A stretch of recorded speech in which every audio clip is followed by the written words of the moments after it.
عزيزي الزملكاوي بعد التحية مرة تانية، أنا مش جاي أعبي لك كلام في الهوا، بس صدقني المعادلة الأخيرة بتاعة تفوقنا على بيراميدز ثم تفوق بيراميدز على الأهلي ثم تفوق الأهلي علينا ما كانت إلا مدعكة معنوية لا كروية أبدا، انطلاقا من لحظات التفوق الأخيرة. بمعنى الأهلي كسب بيراميدز قبل كده، مش عمره ما كسبوش يعني، وأنا كسبت الأهلي في ظروف أصعب من دي وسوبر القرن يشهد. بلاش دوري ده، انا كسبته بكابونجو كاسونجو وهو كان معاه حسام البدري، كسبته مع فايلر بالثلاثه.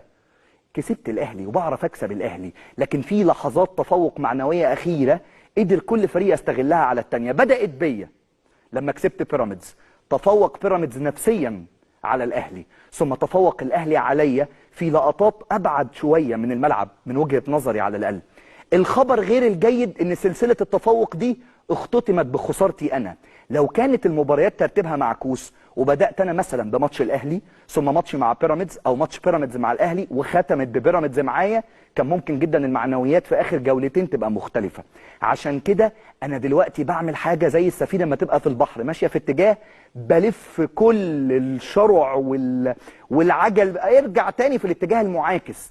اصعب حركه بعملها دلوقتي مش بس للعيبه لكن كمان للراي العام الزملكاوي، اوعوا تحبطوا واوعى تخلي نفسك فريسه للاحباط.